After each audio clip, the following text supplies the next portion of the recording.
तो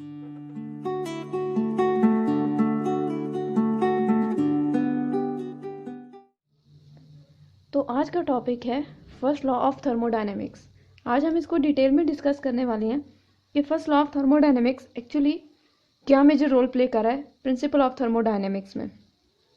तो फिजिक्स में मोस्ट इम्पॉर्टेंट और मोस्ट सिंपलेस्ट जो हमारे पास लॉ है उसको हम नाम देते हैं फर्स्ट लॉ। बहुत ईजी लॉ है as compare to other laws of physics. बाकी लॉज के साथ अगर कंपेयर किया जाए तो ये बहुत सिंपल है, बहुत ईजी वे में हम इसको ईजिली समझ सकते हैं। तो फर्स्ट लॉ ऑफ थर्मोडायनेमिक्स में हम कंसिडर करते हैं किसी एक कंटेनर को जिसमें हमारे पास एक थर्मोडायनेमिक सिस्टम है, ग्रुप ऑफ पार्टिकल्स मौजूद हैं। ये सारा सिस्टम है जिसके अंदर large number of particles exist कर रहे हैं। जब हम इस सिस्टम को हीट प्रोवाइड करते हैं, कुछ अमाउंट ऑफ हीट देते हैं, तो उसके रिजल्ट में क्या होता है कि इसमें जितने मॉलिक्यूल्स एग्जिस्ट करते हैं, ये हमने कुछ मॉलिक्यूल्स कंसिडर कर लिए, लार्ज नंबर ऑफ मॉलिक्यूल्स मौजूद हैं, एक से ज़्यादा मॉलिक्यूल्स हो सकते हैं, कॉम्बिनेशन है, लार्ज नंबर ऑफ मॉलिक्यूल्स का कॉम्बिनेशन है। तो इस केस में क्या होगा, इन मॉलिक्यूल्स में जो इन मॉलिक्यूल्स की स्पीड है, हीट प्रोवाइड करने से इसकी स्पीड बढ़ जाती है और स्पीड के बढ़ने से उसका जो टेम्परेचर होता है वो भी बढ़ जाता है और साथ ही साथ उसका प्रेशर भी किसी एक खास लेवल तक बढ़ जाता है। तो उसके रिजल्ट में जितनी अमाउंट ऑफ हीट इसमें ऐड होती है वो दो हिस्सों में डिवाइड हो जाती है। और वो जो दो मेजर पोर्शंस हैं वो क्या हैं, एक उसका जो फर्स्ट पार्ट है, उस एनर्जी का अमाउंट ऑफ हीट एनर्जी का जो फर्स्ट पार्ट है, उसके थ्रू इस सिस्टम के अंदर जितने मॉलिक्यूल एग्जिस्ट कर रहे हैं उनकी इंटरनल एनर्जी बढ़ जाती है। या हम दूसरे लफ्जों में कहते हैं कि एक से ज़्यादा जितने मॉलिक्यूल, डायटॉमिक मॉलिक्यूल, ट्राइटॉमिक या इससे ज़्यादा मॉलिक्यूल जहाँ पे मौजूद हैं, तो वो मॉलिक्यूल्स उन मॉलिक्यूल्स के दरमियान में या उन मॉलिक्यूल्स की जो मोशन है, और वो मोशन कैसी है, इनकी मोशन एक्चुअली वाइब्रेशनल मोशन भी होती है, ये रोटेट भी करते हैं और ये साथ ही साथ वाइब्रेट भी करते हैं। तीन तरह की मोशंस यहाँ पे फुलफिल होती हैं।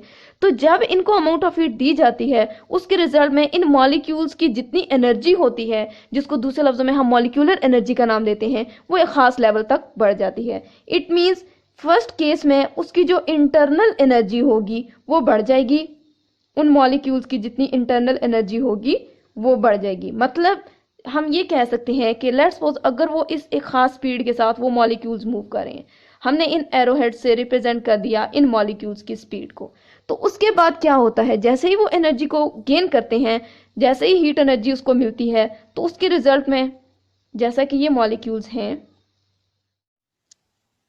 अब इसमें से हाफ पार्ट उस अमाउंट ऑफ हीट एनर्जी का चेंज हो गया उसकी इंटरनल एनर्जी में, जिसकी वजह से सिस्टम ने अमाउंट ऑफ हीट को एब्जॉर्ब किया और उसकी इंटरनल एनर्जी बढ़ गई। और जो उसका रिमेनिंग पार्ट था उसकी वजह से उस सिस्टम ने वर्क डन किया।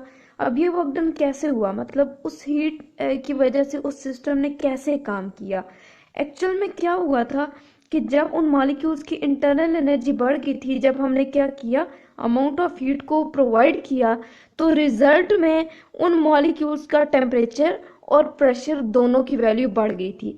और इन दो टर्म्स के, इन दो मैक्रोस्कोपिक प्रॉपर्टीज के बढ़ने से ये जो मॉलिक्यूल्स थे इन्होंने एक स्पेसिफिक प्रेशर एक्सर्ट किया उस पिस्टन के ऊपर, जिसकी वजह से वो पिस्टन इस एक लेवल से मूव करके यहाँ एक लेवल तक चला गया।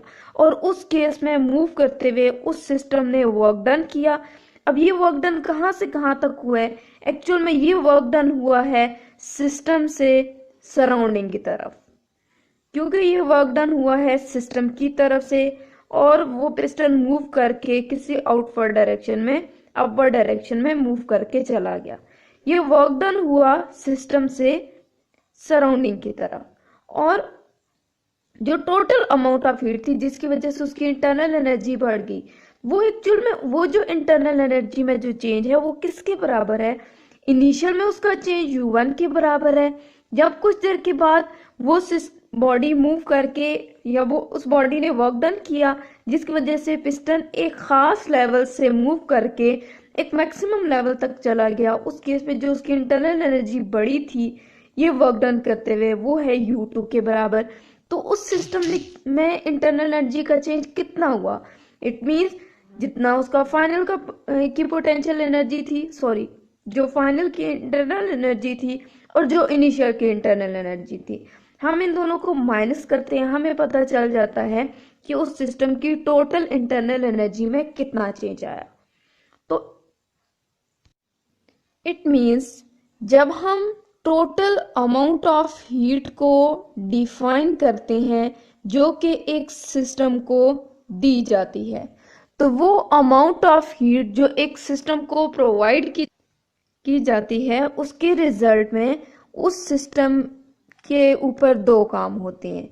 और वो कौन से हैं? एक तो नंबर 1 पे ये है कि उस सिस्टम की इंटरनल एनर्जी बढ़ जाती है। ये हम एक्चुअली कंक्लूड करना चाह रहे हैं फर्स्ट लॉ को। और सेकंड में क्या होता है, इंटरनल एनर्जी के बढ़ने से वो बॉडी, वो सिस्टम वर्क डन करती है। और वो वर्क डन कहाँ से कहाँ तक होता है? सिस्टम से सराउंडिंग की तरफ। तो इट मीन जितनी अमाउंट ऑफ हीट दी जाएगी एक सिस्टम को, उसके रिजल्ट में क्या होगा, उसकी वजह से उस सिस्टम की इंटरनल एनर्जी बढ़ जाएगी, उसमें इंक्रीमेंट आएगा, साथ ही साथ वो कुछ हद तक वर्क डन करेगी। This is called first law of thermodynamics. इसको हम नाम देते हैं फर्स्ट लॉ ऑफ थर्मोडायनेमिक्स, जिसमें अमाउंट ऑफ हीट दो हिस्सों में डिवाइड हो जाए, जिसकी वजह से इंटरनल एनर्जी भी बढ़ जाए और वो सिस्टम कुछ हद तक वर्क डन भी करे। हम इसको अपनी डेली लाइफ से भी रिलेट कर सकते हैं, जैसा कि फॉर एग्जांपल अगर हम बात करें ह्यूमन मेटाबॉलिज्म रेट की, हमारी बॉडी कैसे काम कर रही है। हमारी बॉडी, कोई भी ह्यूमन बॉडी है, ये किस तरीके से वर्किंग शो करती है। जब हम क्या करते हैं, फूड ईट करते हैं, और उस फूड से क्या होता है, हमारी बॉडी को एनर्जी मिल जाती है, जिसकी वजह से हम एनर्जी गेन करते हैं। एनर्जी गेन करने की वजह से हमारी बॉडी की जो इंटरनल एनर्जी होती है वो एक मैक्सिमम लेवल तक बढ़ जाती है। और जब हम कोई भी वर्क डन करते हैं, अपनी डेली लाइफ की जो एक्टिविटीज परफॉर्म करते हैं, ये इंटरनल एनर्जी उन एक्टिविटीज को परफॉर्म करते हुए यूटिलाइज हो जाती है। एक्टिविटी मीन्स जो भी हम वर्क डन करेंगे, हम रनिंग करेंगे, हम जंप करेंगे, हम कुछ भी काम करते हैं, वो एक्चुअली उसमें क्या होता है, वो इंटरनल एनर्जी यूटिलाइज होती है। अब ये इंटरनल एनर्जी कहीं पे इंक्रीज होती है कि जब हम फूड लेते हैं उस केस में इंक्रीज होती है, और जब हम क्या करते हैं, एक्टिविटीज परफॉर्म करते हैं, तो वो डिक्रीज होती है। तो यही प्रोसेस चलता रहता है थ्रू आउट द प्रोसेस। इस केस में क्या रहता है, टेम्परेचर हमारी बॉडी का कांस्टेंट रहता है, हमारी बॉडी का टेम्परेचर चेंज नहीं होता, क्योंकि जहाँ पे इंटरनल एनर्जी डिक्रीज करती है, वहीं पे हम जब फूड लेते हैं तो वही इंटरनल एनर्जी दोबारा से उस कांस्टेंट वैल्यू को अटेन कर लेती है, हमारी बॉडी अटेन कर लेती है। तो ये था हमारा आज का टॉपिक, जिसमें हमने फर्स्ट लॉ को डिस्कस किया। Thanks for watching my video. It means जब हम टोटल अमाउंट ऑफ हीट को डिफाइन करते हैं जो कि एक सिस्टम को दी जाती है, तो वो अमाउंट ऑफ हीट जो एक सिस्टम को प्रोवाइड की जाती है, उसके रिजल्ट में उस सिस्टम के ऊपर दो काम होते हैं। और वो कौन से हैं? एक तो नंबर 1 पे ये है कि उस सिस्टम की इंटरनल एनर्जी बढ़ जाती है। ये हम एक्चुअली कंक्लूड करना चाह रहे हैं फर्स्ट लॉ को। और सेकंड में क्या होता है, इंटरनल एनर्जी के बढ़ने से वो बॉडी, वो सिस्टम वर्क डन करती है। और वो वर्क डन कहाँ से कहाँ तक होता है, सिस्टम से सराउंडिंग की तरफ। तो इट मीन जितनी अमाउंट ऑफ हीट दी जाएगी एक सिस्टम को, उसके रिजल्ट में क्या होगा, उसकी वजह से उस सिस्टम की इंटरनल एनर्जी बढ़ जाएगी, उसमें इंक्रीमेंट आएगा, साथ ही साथ वो कुछ हद तक वर्क डन करेगी। This is called first law of thermodynamics. इसको हम नाम देते हैं फर्स्ट लॉ ऑफ थर्मोडायनेमिक्स, जिसमें अमाउंट ऑफ हीट दो हिस्सों में डिवाइड हो जाए, जिसकी वजह से इंटरनल एनर्जी भी बढ़ जाए और वो सिस्टम कुछ हद तक वर्क डन भी करे। हम इसको अपनी डेली लाइफ से भी रिलेट कर सकते हैं, जैसा कि फॉर एग्जांपल अगर हम बात करें ह्यूमन मेटाबॉलिज्म रेट की, हमारी बॉडी कैसे काम कर रही है। हमारी बॉडी, कोई भी ह्यूमन बॉडी है, ये किस तरीके से वर्किंग शो करती है।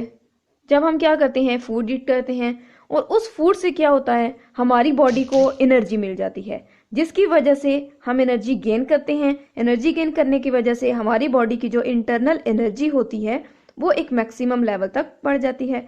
और जब हम कोई भी वर्क डन करते हैं, अपनी डेली लाइफ की जो एक्टिविटीज़ परफॉर्म करते हैं, ये इंटरनल एनर्जी उन एक्टिविटीज़ को परफॉर्म करते हुए यूटिलाइज हो जाती है। एक्टिविटी मीन्स जो भी हम वर्क डन करेंगे, हम रनिंग करेंगे, हम जंप करेंगे, हम कुछ भी काम करते हैं, वो एक्चुअली उसमें क्या होता है, वो इंटरनल एनर्जी यूटिलाइज होती है। अब ये इंटरनल एनर्जी कहीं पे इंक्रीज होती है कि जब हम फूड लेते हैं उस केस में इंक्रीज होती है, और जब हम क्या करते हैं, एक्टिविटीज़ परफॉर्म करते हैं, तो वो डिक्रीज होती है। तो यही प्रोसेस चलता रहता है थ्रू आउट द प्रोसेस। इस केस में क्या रहता है, टेम्परेचर हमारी बॉडी का कांस्टेंट रहता है, हमारी बॉडी का टेम्परेचर चेंज नहीं होता, क्योंकि जहाँ पे इंटरनल एनर्जी डिक्रीज करती है, वहीं पे हम जब फूड लेते हैं तो वही इंटरनल एनर्जी दोबारा से उस कांस्टेंट वैल्यू को अटेन कर लेती है, हमारी बॉडी अटेन कर लेती है। तो ये था हमारा आज का टॉपिक जिसमें हमने फर्स्ट लॉ को डिस्कस किया। Thanks for watching my video.